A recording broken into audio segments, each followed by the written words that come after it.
Ready. There we go. Good evening. We're going to call the Park and Recreation Commission meeting to order. It is 6 p.m. Can we please rise and say the Pledge of Allegiance? Ready, begin.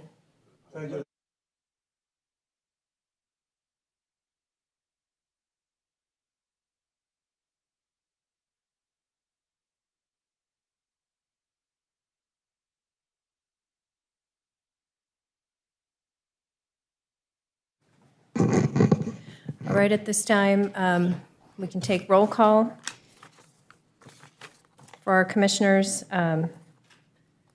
Commissioner Winey, Present. Commissioner Munoz, Present. Commissioner Dominic Present. Ferretti. Thank you, sorry. I wanted to call you Dominic and then spaced it. And I'm present, okay. And we'll move on to the meeting minutes. The approval of the meeting minutes from the meeting of June 8th, 2021. I hope everybody had a chance to look at them. Would someone like to make a motion or correction if needed? I make a motion that we approve the, Microphone? Are you, microphone? Tom? I'm sorry. I make a motion that we approve the minutes from June 8th. I second that. Okay, so we have a motion and a second. Can we please start the voting?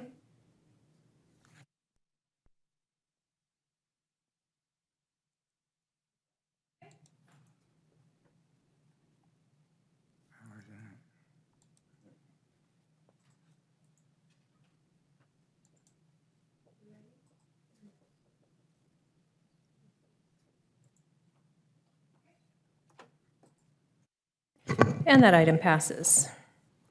Okay, we have communications from the public. This portion of the agenda is intended for general public comment only on items within the commission's jurisdiction that are listed or not listed on the agenda. Persons wishing to address the Parks and Recreation Commission are requested to identify themselves and state the matter on which they wish to comment. No action will be taken on matters not listed on the agenda. Please observe the 3-minute limit for communications. Ms. Gabbard, are there any written communications from the public? No, there are not. Do we have any speaker cards at this time? No, we do not. Okay, thank you very much. Did you want to address the commission? Okay, please come up. You can, there's a speaker card up there, and this is your moment to say whatever you wish. Thank you.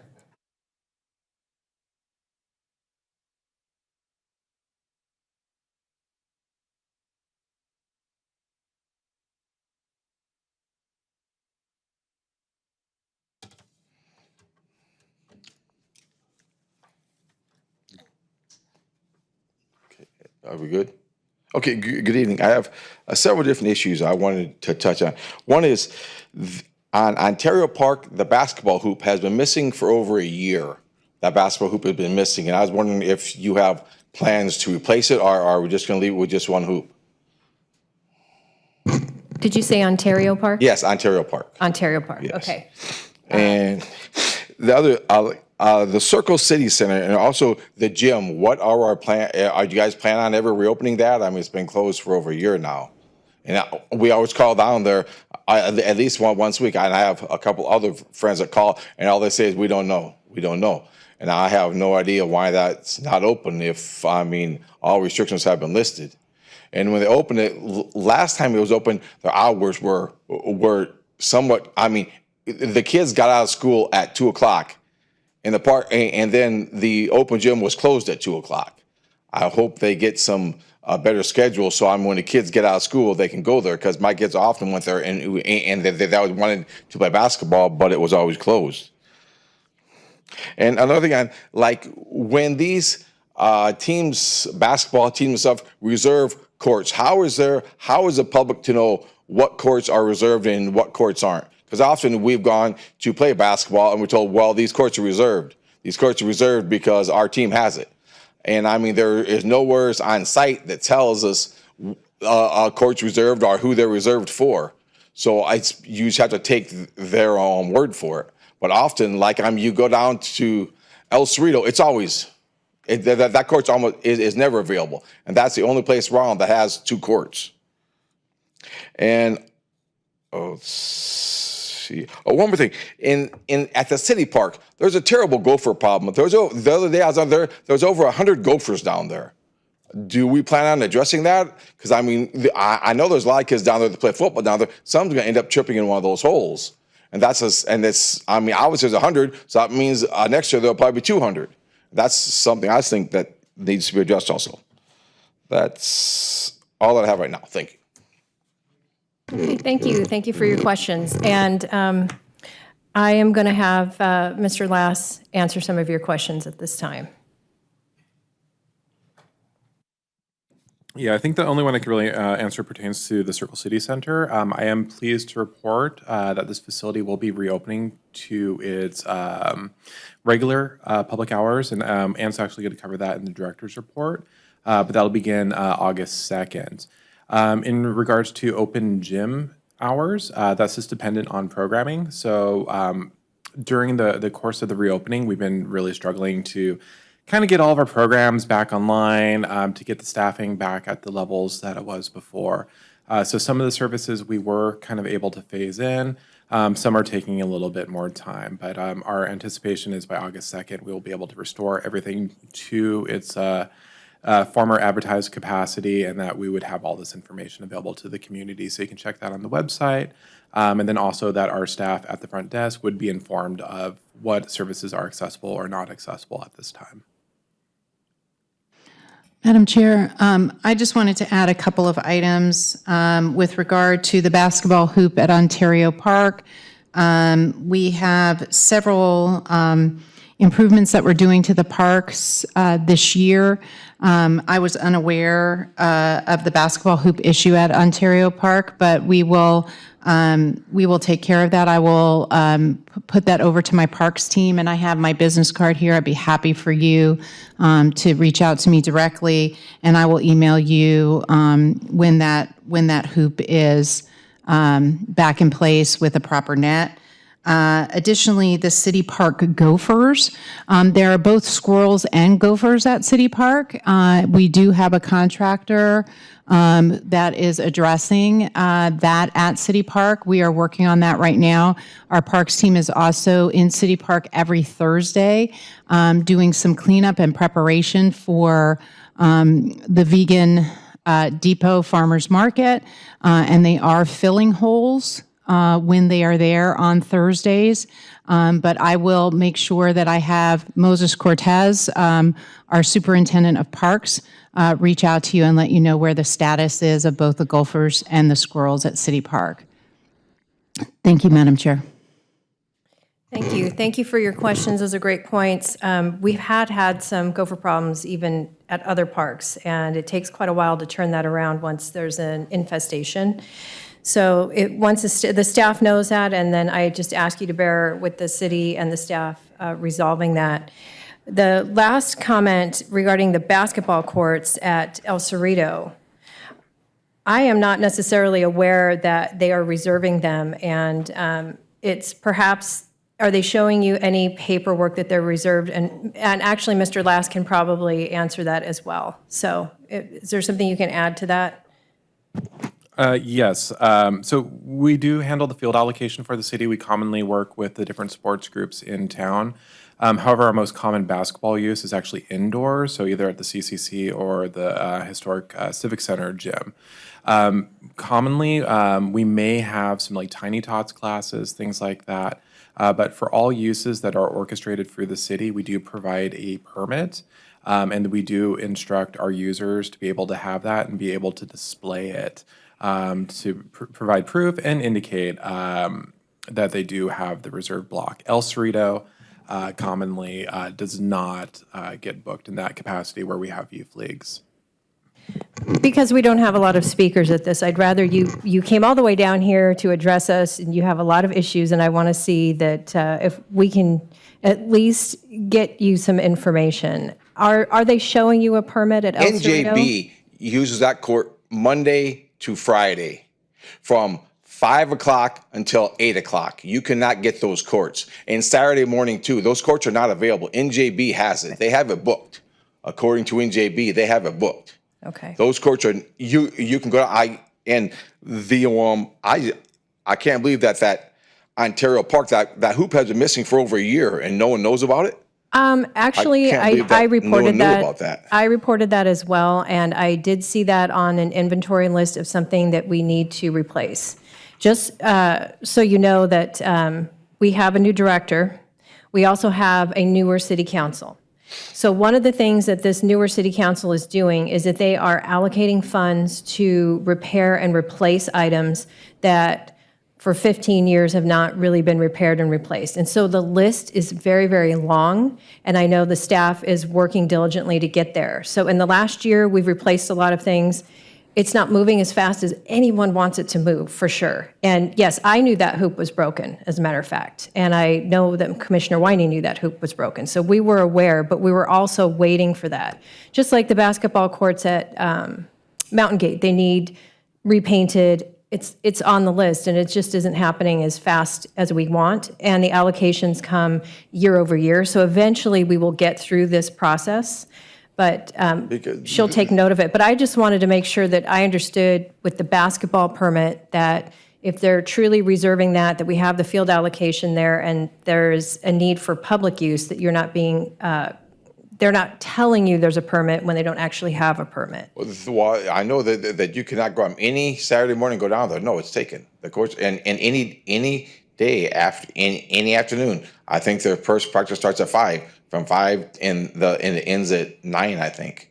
The courts are taken. Okay, I totally see it. My kid played club soccer there for years, and those courts, those basketball courts were never open, and neither were the tennis courts when we were there in the evenings, and we were there 5 to 6 days a week, including game days and stuff, and they're always taken. I completely understand what you're saying. So with that, we are moving forward with a park ambassador and a park ranger program, so hopefully that will also lend to permit checking and allow that, you know, the public is able to use the facilities, and we have that balanced with our field facility usage with permits. I think down at the city park here, there used to be a water fountain there, and then they shut it off because I guess the homeless were bathing in it. Obviously, I saw the homeless bathing in it many times. We saw them. But I mean, there has to be some type of fix there because, well, and you know where it's set up, it's drainages. So when the homeless take their showers, their bath water runs onto the courts. So I mean, if the fountain would be put on the other side of the courts, then it would drain down into that ditch. But because I mean, I think that all parks should have some place to get water for the kids. Right. And I mean, even when you go to the city park town, you can't use the restrooms. If my kids have to use the restroom, we have to go home and use the restroom because I have 5 children, and there's always one of them that does. Well, I didn't have to go home 10 minutes ago. Well, and I mean, I think I understand why the restrooms are closed, but there has to be. I wish there was something that they could do to figure it out. Okay. Thank you. Thank you for your comments. Thank you for coming, and hopefully, Mr. Lass will talk to you more about the basketball situation.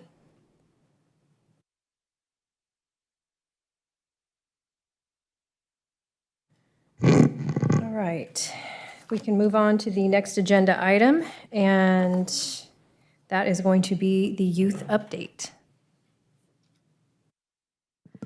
Hello, I'm Riley Townsend. I am the current secretary of the Teen Advisory Council. So we just had a past event, which was Color the Town with TAC, that happened on June 19th at the Circle City Center. We had a great turnout. We had 3 different crafts. We had Super Soaker art, musical chair art, and as well as a rocket craft. So we actually had bits and pieces of our Super Soaker art hanged and framed up in the entrance to City Hall, which is really awesome. So that's cool. We also have coming up is our murder mystery. That will be on July 30th.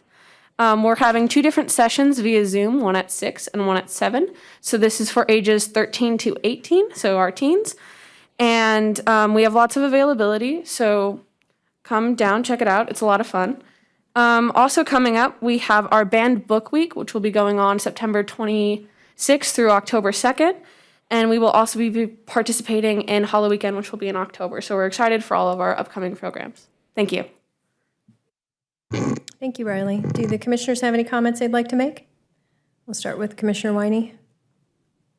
As always, just thank you for the update. I'm really digging the art. I was actually, when I walked in, they were being displayed, and I was wondering what it was. I was like, it looks really cool. So good on you for that one. I like that a lot.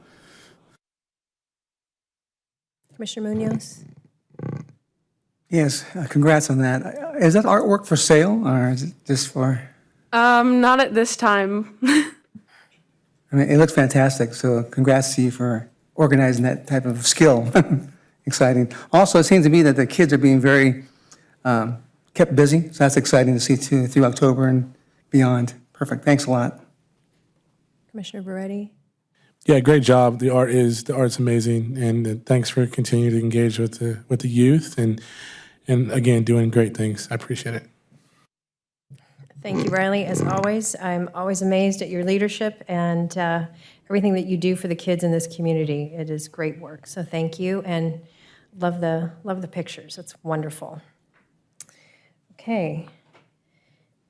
And now we're going to move on to the next item on our agenda, which is the nomination of a chair and vice chair. We had Commissioner McCreary. She moved to Tennessee, and she was our chair. I was the vice chair at that time, so we don't have very specific rules to guide us. The vice chair takes the chair's position, and then in their absence, so I can serve in the absence here, and we can nominate another vice chair.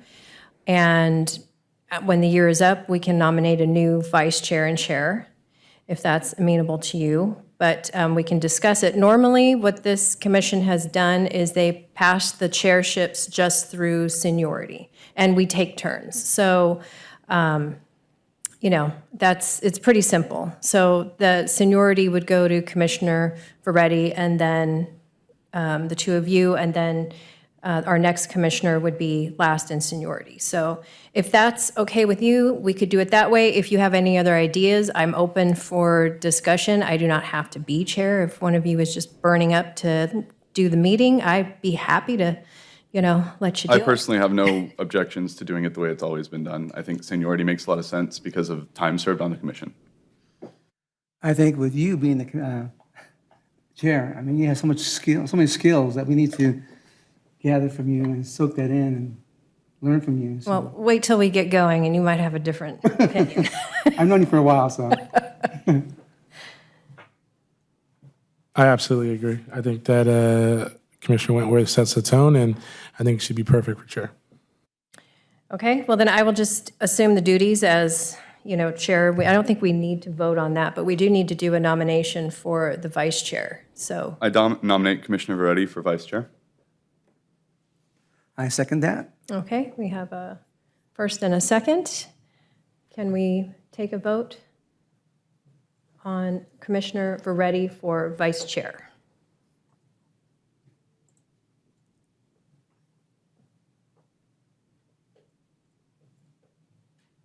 And that motion passes. Congratulations to both of you. Okay, now, here you go. No. Okay. Now we're going to move on to the next item. We have discussion items. This will be the director's report, so I will turn it over to Dr. Turner. Good evening, Chair, Commissioners. Ann Turner, Director of Community Services. It's been an exciting couple of weeks in Community Services. And so let's get right to it. First of all, thank you all for your participation in the 4th of July. What an extraordinary day. Corona really came together and showed out, and the parade was lovely, and the fireworks were lovely, and so thank you all for taking part in that. Thank you. So let's go ahead and jump right into it. I know we had a discussion tonight about kind of where our reopening was and what our hours were and what things were looking like. So I'd just like to go through some things here. As the city continues to receive guidance on COVID reopening, the Community Services Department will continue to operate the library, Circle City Center, and Senior Center at our current limited hours until August 2nd. So once August 2nd hits, we're going to go back to some traditional hours. So Monday through Thursday, the library will be open 10 a.m. to 8 p.m., and on Fridays from 10 a.m. to 5 p.m., on Saturdays from 1 p.m. to 5 p.m. Please also note, Commissioners, that open access is still available. So at times when the library is closed, you may have, once you go through the orientation and sign up for it, you may have access during those open access hours, those open access plus hours. And so those open access plus hours will be on Saturday from 10 a.m. to 1 p.m. once we have all of the traditional hours open. So you can come in early on Saturday and do that. I am excited to share with you that passports are back in line. It's amazing how many people are getting passports right now. So there is a little bit of a backlog in the processing from the federal government, but passports are available. They do a great job over at the library, and those passport hours are Monday through Thursday, 10 a.m. to 7 p.m., Friday, 11 p.m. to 4 p.m., and the Heritage Room is going to be open Wednesday, 11 a.m. to 1 p.m., and Thursday, 4 p.m. to 6 p.m. And this will give you an opportunity to access some of those items in our special collection that you can access out of the Heritage Room. As we begin to take on more programming and services for the community, we will be expanding hours at other facilities with considerations of the state guidelines. Those facilities are all, the hours are on the slide for the library, but then of course we have the Circle City Center, and that's Monday through Friday, 11 a.m. to 9 p.m., Saturday 9 a.m. to 5 p.m., Our senior center will be expanding their hours. You know that we have been doing limited hours there, but as we're able to gather together, we'll be expanding those 9 a.m. to 7:30 p.m., Friday 9 a.m. to 3:30 p.m., and Saturday 9 a.m. to noon. And Kids Club is from dismissal until 6 p.m. Monday through Friday. So all of that is really exciting for us, and we're very excited to kind of ramp back up into our full service model as we take on many other exciting new challenges as we head into the fall. Did want to just touch base with the with the commission on some of the council items at the last meeting. I'm not sure that we always kind of circle back with you, but we did want to let you know that there was an award of contract to Tropical Plaza Nursery for the landscape district. That's zones 10 and 15. That's over by Surface Club and that area. The contractor who was doing that LMD basically underbid the project. And then as they saw that they were losing a lot of money on it, they just said, hey, we're not going to renew our contract. And so we were kind of in a tough spot because that's right off the freeway. It's a welcome to Corona. We can't have that look shabby. And so we were able, very fortunately, to go with the second lowest bidder, which was Tropical Plaza Nursery, who had the contract previous to the contractor who left for more than 10 years. And we're very pleased with the work that they do, so we're excited to have them back. Just wanted to keep you up to date. We did award the contract to Western State Building, Inc. for the Mountain Gate Park Playground Improvement Project. So that's going to, the woolly mammoth is going to find its home. So we're really excited about that and looking forward to unveiling that park project.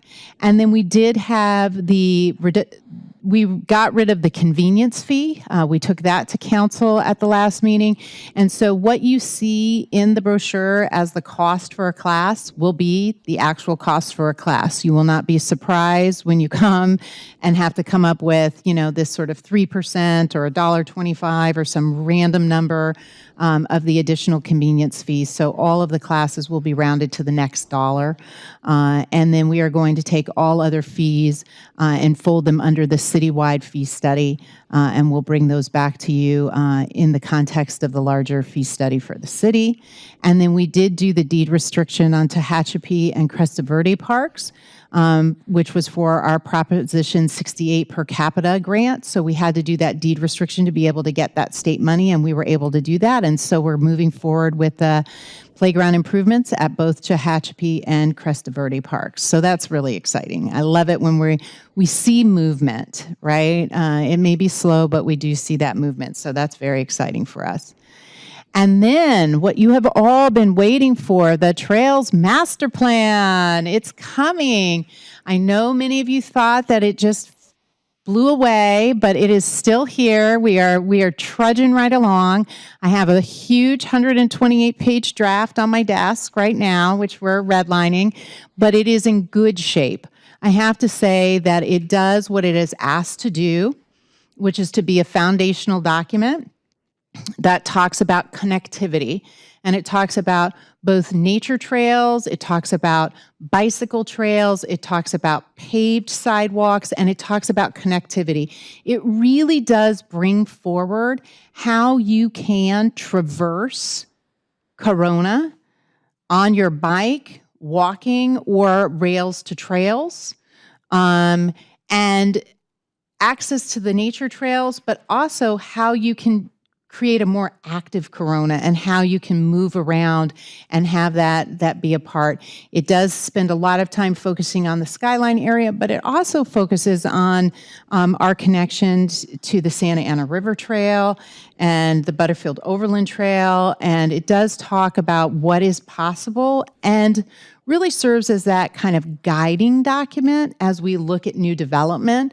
So I have to thank very much Joanna Coletta in community development, who's really been absolutely indispensable in the process of doing this first phase, because this really serves so that we don't miss an opportunity when a new development comes in or when somebody's doing a building to make sure that they're creating that connectivity for us. So we are going to have a special meeting in August. Your regular meeting will be canceled in August, and we will have a special meeting, and that will be Tuesday, August 2nd, and it'll be at 3:30 here. Then as soon as you hear about the Trails Master Plan and get a sense of that and give us some feedback, we'll be taking that to the Committee on the Whole Wednesday, August 11th in front of the City Council.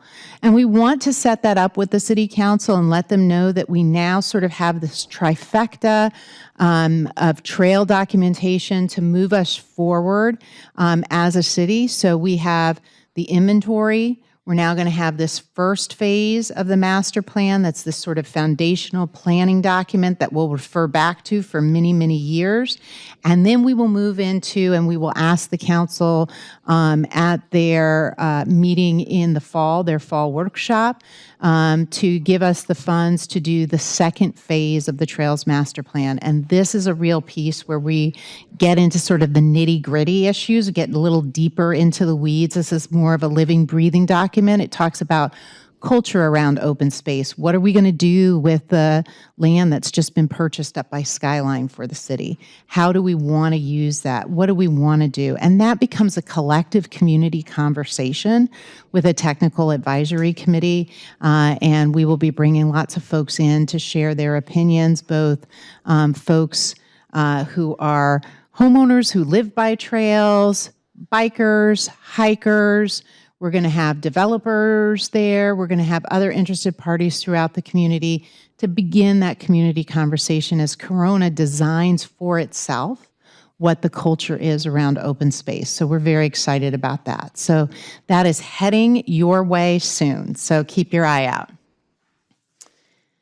And how exciting, if you didn't know, now you do.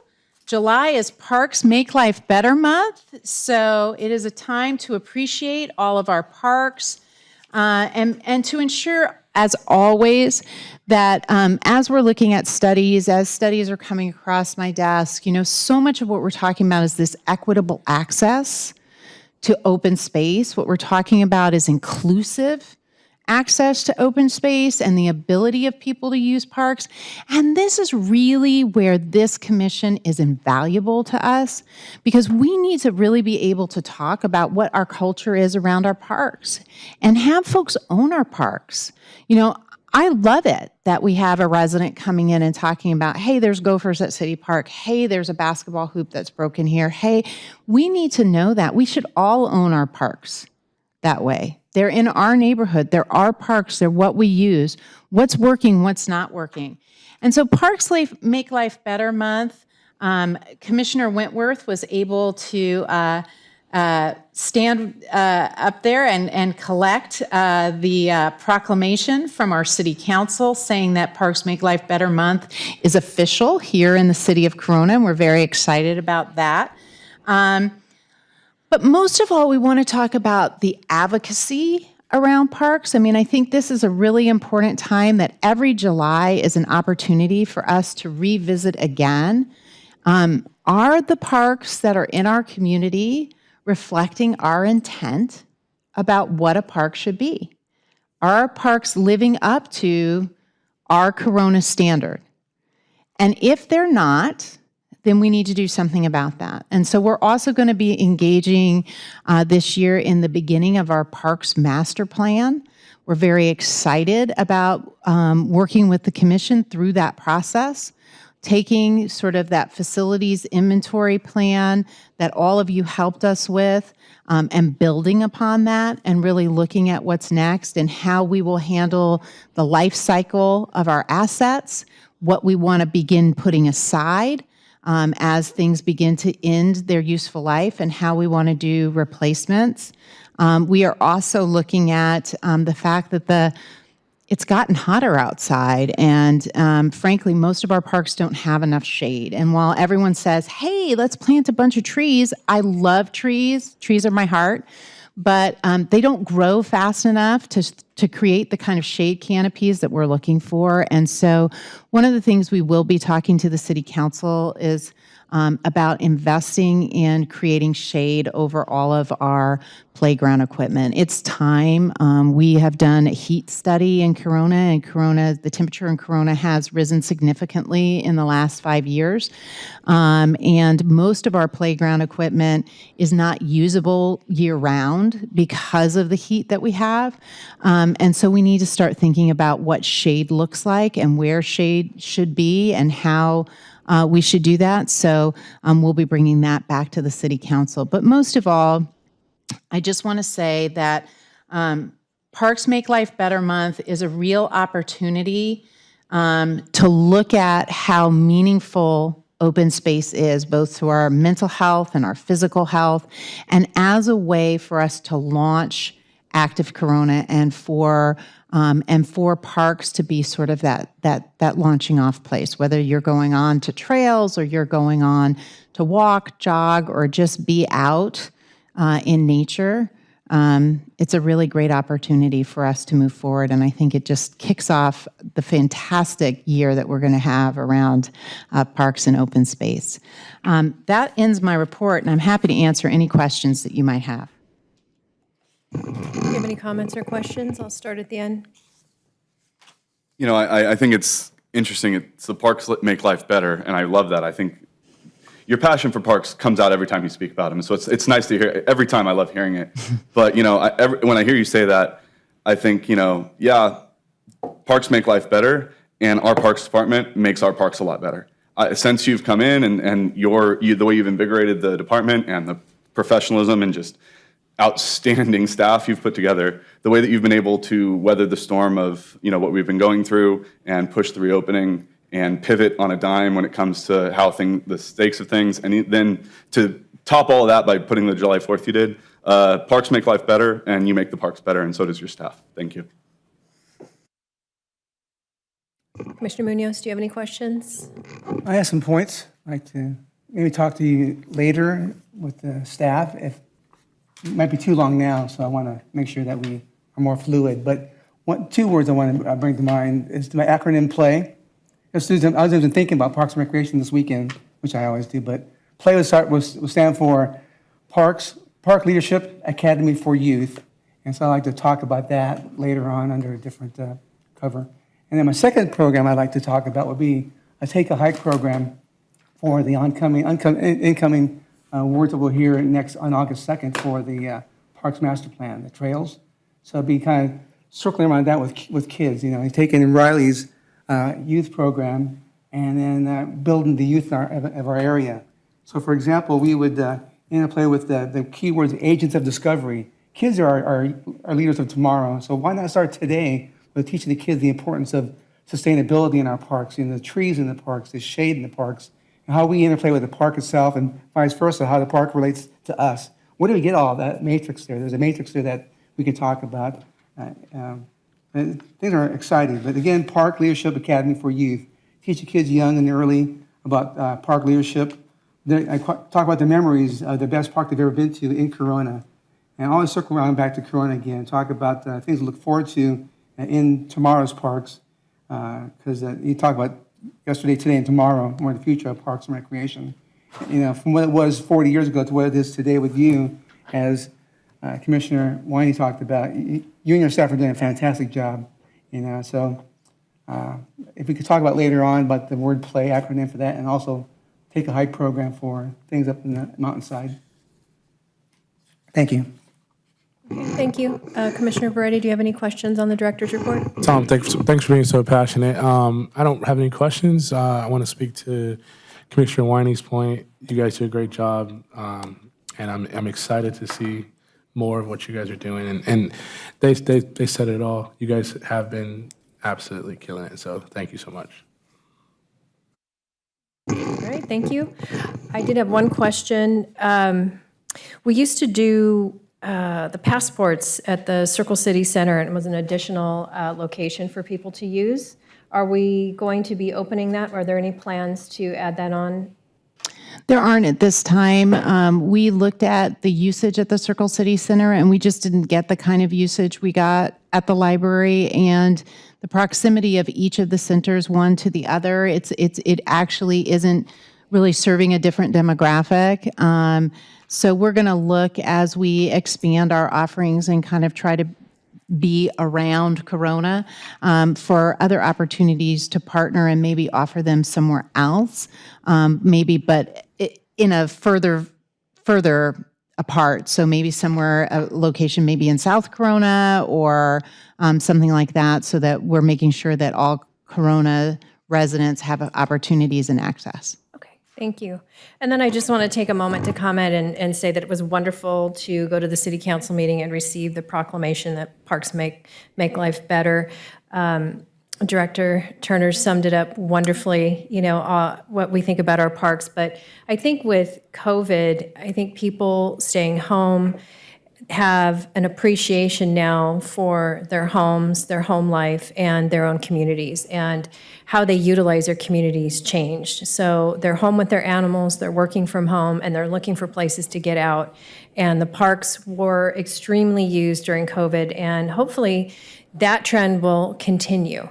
And as our residents have, vocalized when they come to the meetings, there has been a lot of deferred maintenance, many years of deferred maintenance. So that is something that the commission is aware of and we take seriously, but we also know that it takes time to replace and to budget for that. So it's wonderful that we're using our parks so much, and it is amazing to me that in my years here, this is really the first year that we've gone after the maintenance on this kind of level where we can really replace things and start changing some things around. So that kind of budget changes and that ball in motion is huge. So I am very excited that parks make life better. And as a community, we are making our parks better. And I really look forward to the Park Ambassador program ramping up and more volunteers. It's more community members kind of owning their own park.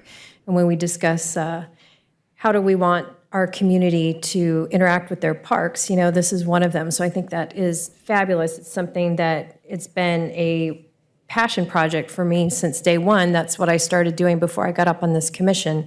And one of the reasons I started doing that was because when I moved here over 20 years ago, the main reason I moved here was because of the park system. This community had amazing parks, and you know, you can go to Orange County all you want, but I grew up in Placentia, I lived in La Habra and Brea, and Coronas Parks by far beat those communities hands down.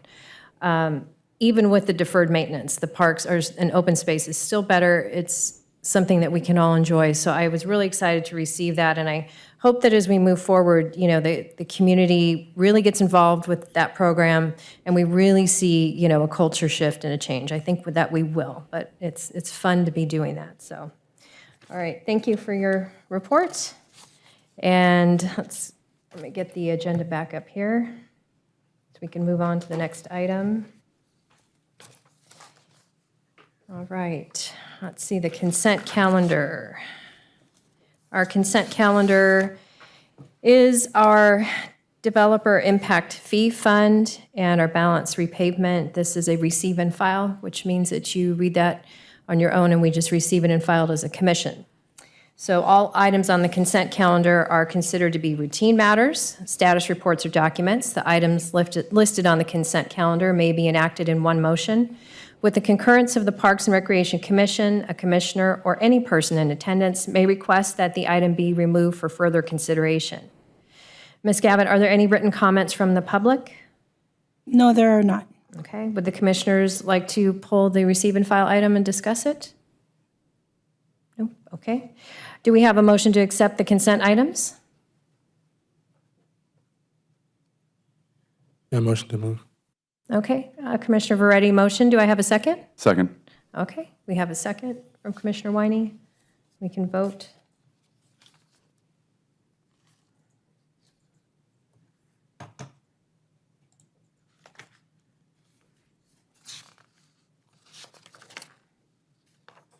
And that motion passes.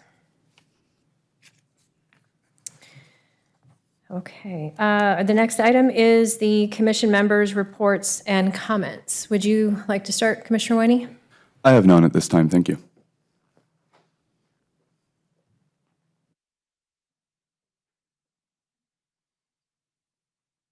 Commissioner Munoz, do you have anything to add? I do, thank you. Again, I wanted just to say that the July 4th celebration was fantastic, from the parade to the fireworks display at nighttime. And it's always fun in seeing Dr. Ann Turner dancing. And it's so excited. It gets everybody pumped up, you know, so it's exciting. It's inspiring. It's inspirational, to say the least. And then the market nights seem to be working really well. Fantastic. And again, I'm not using you as for hitting on the shoulder, but pat on the back more or less to you and Abigail for a great Facebook presentation. I mean, it was all ad lib, but came across as being two actresses having fun out in the outdoor space there, and it's going at it, you know. And it's like a magnet. It really draws you to the market night. So that's exciting. We need more of that activity going on. So then, lastly, I want to say again that the Department of Recreation is doing a fantastic job. You know, it's just we moved here 4 years ago, and we've been here ever since. And my kids are all grown up and gone away now, but their kids are beginning to get a chance to be in their own parks programs through wherever, you know, San Diego and Arizona. So they take what they learned here, the spirit that they involved in, and take it to where they live now in San Diego and Arizona. So people like yourself have taken them in that direction, you know. So it's inspirational, to say the least. So thank you so much. Thank you, Commissioner Veretti. Yeah, I wanted to take a quick moment. We a few days ago, as a city, I think that it's important that we come together through tragedy and triumph. And a couple days ago, we had a dear friend of mine pass away, and I wanted to send my condolences from myself and the commission to the Gibbons family, and to Greg Gibbons and his entire family, his sisters, and I can't even, it breaks my heart to think about what they're going through, and I just wanted to take a quick moment of silence for the family and for his loved ones. So.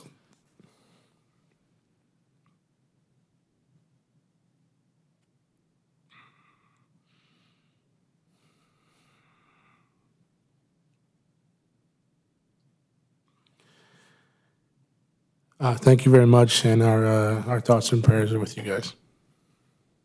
Thank you. Okay, I want to say that I had a great time at the parade, and as did probably all of you. You were there.